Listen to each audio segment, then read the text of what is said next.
I bought the house back in 1989, the previous owner said to me, he said, "Oh, you'll like this with what you write." I was writing my supernatural thrills at the time. He said, "We got 3 ghosts." I thought he was joking, but actually it turned out he was lying. They didn't have 3 ghosts here. Actually, there were 4. And I wonder if they're still here.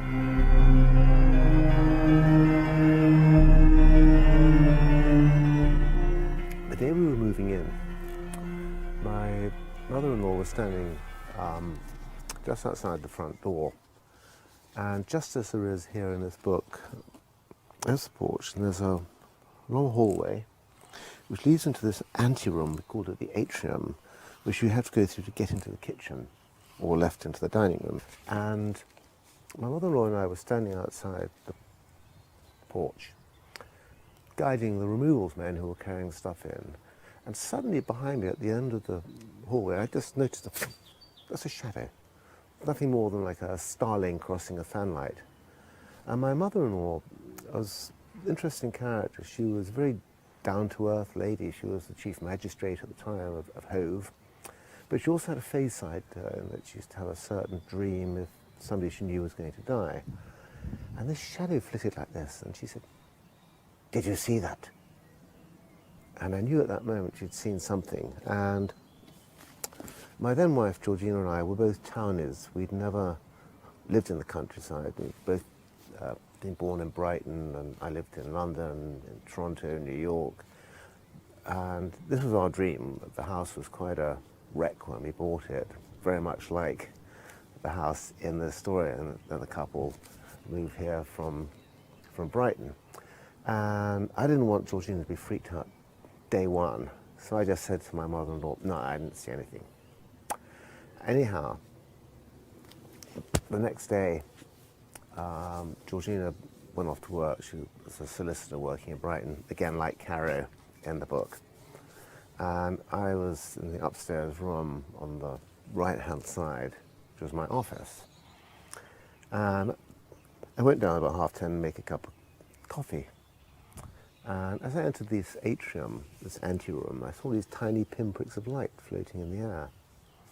Just like little, some of them were no bigger than the size of a pinhead, some about, the biggest one about a sort of small fingernail. And I thought it was my glasses catching the light, so I took them off, put them back on again, and the lights had vanished. And then at lunchtime I went down to make a sandwich, and I saw these lights again. And then I saw them again in the afternoon when I went down for a cup of tea. And each time I thought it was my glasses catching the sunlight through the back door which went out into the garden. And my wife came home, and I thought, well, I'm not going to tell her. Maybe I'm just imagining it and a bit spooked out by my mother-in-law from yesterday, so I said nothing. And the next day, same thing happened again. I went down for a cup of coffee. At lunchtime, I took our dog out for a walk down this lane, right down here. And we literally passed up those houses that you can see there. And this old man came up to me and said, "Are you Mr. James?" And I said, "Yes." He said, "You just bought the manor?" I said, "Yes." He said, "How are you getting on with your grey lady?" And I said, "What grey lady?" And he told me he used to house sit for the previous owners. They were away a lot. They actually had a second home in Ibiza. And he said, "I was sitting in that atrium. We made it into a snug in winter because it was next to the kitchen. It had a heat from the argon. I had an armchair there, and I had the telly. I was sitting there one evening watching telly, and this woman in grey silk crinoline with a really angry face just came out of the oak panelling, walked towards me, and she actually flicked my face with the side of her silk dress, stung me, and she vanished into the wall behind me." He said, "I was out of there 8 minutes later." He said, "Wild horses would not get me in that house again." And that was the starting point. And I still said nothing to my wife. And my parents-in-law came to lunch the following Sunday, and I took my mother-in-law aside, and I said, "What was it you saw that morning we were moving in?" And she described this woman exactly as this guy had. And then I decided to tell my wife, and she said, "Well, actually, I've seen her several times, didn't want to tell you and freak you out." In fact, that very first weekend, it was before my mother-in-law had come to Sunday lunch. There's a house immediately next door, the nearest neighbour, was the old stables, converted into a very nice dwelling. I was out in the garden it was a Sunday morning, and this cheerful chap popped his head over the wall and said, "Oh, how do you do? Nice to meet you. Our new neighbours." He said, "I just want to ask, did you have some friends with the baby staying last night?" And I said, "No." He said, "Well, it must be your ghost again." And I said, "What ghost?" He said, "Oh, 1920, the drawing room had dry rot, and they dug up the floor and they found the skeleton of a small baby, and they think it was probably a servant girl back in the last century, and either she'd had this baby stillborn or perhaps had murdered it because she's illegitimate and was full of shame. And quite often people hear it crying in the night. And over the years we had a number of people staying with us who used to say they'd heard this noise. And you can very easily confuse the sound of a vixen crying at night for a baby, but this is definitely a baby. And the third ghost that we had here, it's kind of interesting. This house used to own all the land. You can see further on that house there, all the way around. Once upon a time it owned, I think, a couple of 100 acres around here. And it's all been built on. There's been quite a number of houses built in the 30s, 50s, 60s. And one of the houses around the corner, owned by a very down-to-earth couple. He was at the time the general manager of the company that made Filofax in Burgess Hill. And I was walking the dog past his house one day, and he came up and he said, "I wish you'd keep your bloody monk under control." I said, "Pardon?" He said, because this house used to be a monastery years back in the Middle Ages. There was a Roman villa here, then a monastery, and then there was a church house, and then it became a manor house. And he said, "I wish you keep your bloody monk under control." And I said, "Sorry, what monk?" And he said, "We just had a family christening last Sunday." He said, "Everyone gone, 4 o'clock in the afternoon, sat down with the newspaper, Sunday Express, started reading it. And suddenly the room just went stone cold, and I looked up and there was a monk in the cowled hood just staring down, looking at me. I thought it was one of my relatives playing a joke, and it turned and just went towards the kitchen, so I jumped up and hurried after it. I went in the kitchen, and it was just my wife in there washing up, and there's no door out of the kitchen anywhere. That actually behind me, above the white gates, that window there was my office window, went through both sides. And the fourth ghost was, we've got around the back, there's a long, narrow lake. It's about a quarter of a mile long. And we had one of these sort of rangers came along. We were discussing clearing some of the weeds, and then one night he told me he'd actually been chased by a Roman centurion along the footpath. And this wasn't the guy prone to particular flights of fantasy. Okay, well, there's nothing like sitting in a graveyard to read your own book, especially if it's a ghost story. I've got a bit of a captive audience here. One thing I do know about them is they will keep dead quiet, so I hope. Now, it's very pertinent that I am here in this graveyard because I'm in the graveyard of the church in the village where the real version of the house on Cold Hill is. So it feels quite atmospheric to be sitting here reading the book. I'm going to read you chapter 1. Are we nearly there yet? Johnny, a smouldering cigar in his mouth, looked in the rearview mirror. He loved his kids, but Felix, who just turned 8, could be an irritating little sod sometimes. "That's the 3rd time you've asked in 10 minutes, he said loudly, above the sound of the Kinks' Sunny Afternoon, blaring from the radio. Then he took the cigar out and sang along to the tune. "The taxman's taken all my dough and left me in my stately home." "I need to wee," Daisy said. "Are we? Are we nearly there? Felix whined again. Johnny shot a grin at Rowena, who was luxuriating on the huge front passenger seat of the red and white Cadillac Eldorado. She looked happy, ridiculously happy. Everything was ridiculous right now. This classic 1966 left-hand drive monster was a ridiculous car for these narrow country lanes, but he liked it because it was flash. And in his role as a rock promoter, he was flash all over. And their new home was ridiculous as well. Ridiculously, but very seriously flash. Rowena loved it too. She could see herself in a few years' time as the lady of the manor, and she could picture the grand parties they would hold. There was something very special about this place. But first, it was badly in need of a makeover and a lot of TLC. They'd bought the house despite the surveyor's report, which had been 27 pages of doom and gloom. The window frames were badly rotted, the roof needed replacing, there were large patches of damp, and the cellar and some of the roof timbers had dangerous infestations of dry rot. But nothing that the shed loads of money he was making right now could not fix. "Dad, can we have the top down?" Felix said. "Can we?" "It's too windy, darling," Rowena said.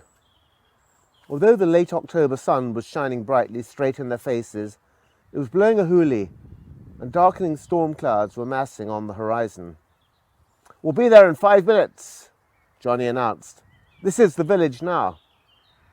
They passed a sign saying, "Cold Hill, please drive slowly," with 30 mph warning roundels on either side of the narrow road, then swooped over a humpback bridge, passing a cricket pitch to their left. To their right was a decrepit-looking Norman church. It was set well back and perched dominatingly high above the road. The graveyard, bounded by a low flint wall, was pretty, with rows of weathered headstones, many of them tilting, and some partially concealed beneath the spreading branches of a massive yew tree. "Are there dead people in there, Mum?" Daisy asked. "It's a graveyard, darling. Yes, there are." She glanced at the low flint wall. Daisy pressed her face against the window. "Is that where we all go when we're dead?" Their daughter was obsessed with death. Last year they'd gone on a fishing holiday to Ireland, and the highlight of the trip for Daisy, who was 6, had been visiting a graveyard, where she discovered she could see into some of the tombs and look down at the bones below. Rowena turned round. "Let's talk about something more cheerful, shall we? Are you looking forward to our new home?" Daisy cuddled her toy monkey to her chest. "Yes," she said, a tad reluctantly. "Maybe." "Only maybe?" Johnny asked. They drove past a row of terraced Victorian artisan cottages, a rather drab-looking pub called the Crown, a smithy, a cottage with a bed and breakfast sign, and a village store. The road wound steeply uphill, past detached houses and bungalows of various sizes on either side. A white van came tearing down the hill towards them without slowing. Johnny, cursing, pulled the massive car as far over to the left as he could, scraping against bushes, and the van passed with inches to spare. "I really think we're going to need another car for our new country life," Rowena said. "Something more sensible?"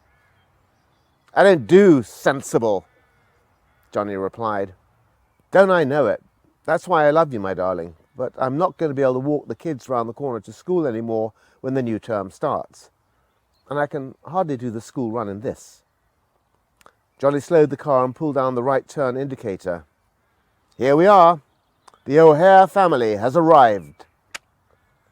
On their right, opposite a red postbox, were 2 stone pillars, topped with savage-looking ornamental wyverns, and with open, rusted wrought-iron gates. Below the large Stratton Parker sold board, fixed to the right-hand gatepost, was a smaller, barely legible sign announcing Cold Hill House. As he turned in, Johnny stopped the car for a moment, watching in the rearview mirror for the removals van. Then he saw it as a tiny lumbering speck in the distance. He carried on up the steep, winding, potholed tarmac drive. It was bounded on each side by a railed metal fence, beyond which sheep grazed on the steeply sloping fields. All this land belonged to the house, but was leased to a local tenant farmer. After a quarter of a mile, the drive curved sharply to the right, and they crossed a cattle grid. As they reached a gravel-surfaced plateau at the top of the hill, the house came into view ahead. "Is that it?" Felix said. "Wow! Wow!" "It's a palace," Daisy squealed excitedly. "We're going to live in a palace!" The central part of the house was fronted by a classically proportioned Georgian facade, clad in weather-stained grey rendering on 3 floors. The central part of the house was fronted by a classically proportioned Georgian facade, clad in weather-stained grey rendering on 3 floors, or 4 if the cellar was included. There was a porch with a columned balcony above it. "Like a super grand Juliet balcony," Rowena had said the first time she'd seen it. On either side were tall sash windows, and there were 2 dormer windows in the slate-tiled roof. On the left side of the building was, incongruously, a crenellated tower with windows at the very top, and on the right was a 2-story extension which, the estate agent had told them, had been added a century after the main house had been built. "Who's that?"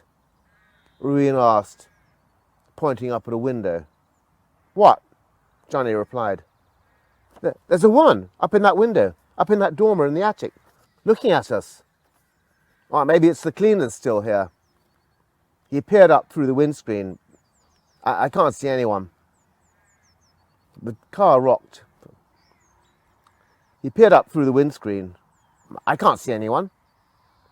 The car rocked in a gust of wind, and an unseasonably cold draught blew through the interior.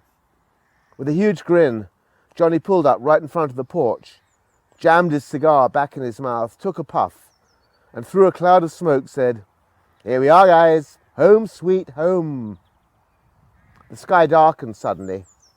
There was a rumble above them that sounded, to him, ominously like thunder. "Oh, God," Rowena said, reaching for the door handle. "Let's get inside, quickly." As she spoke, a solitary slate broke free and began sliding down the roof, dislodging and collecting more slates in its path, creating a small avalanche.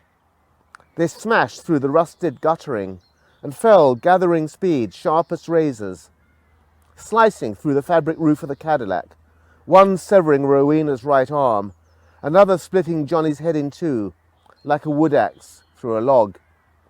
As Rowena and the children screamed, chunks of masonry began raining down on them, ripping through the roof, smashing their skulls and bones. Then an entire slab of stonework fell from near the top of the facade, landing directly on the remains of the roof, flattening the car down on its suspension, buckling its wheels, and crushing its 4 occupants into a mangled pulp of flesh and bone and blood. Minutes later, as the removals van crested the hill, all the driver and his crewmates could see was a small mountain of stonework, slates, and timber. And above the sound of the howling wind, they could hear the monotone blare of a car horn.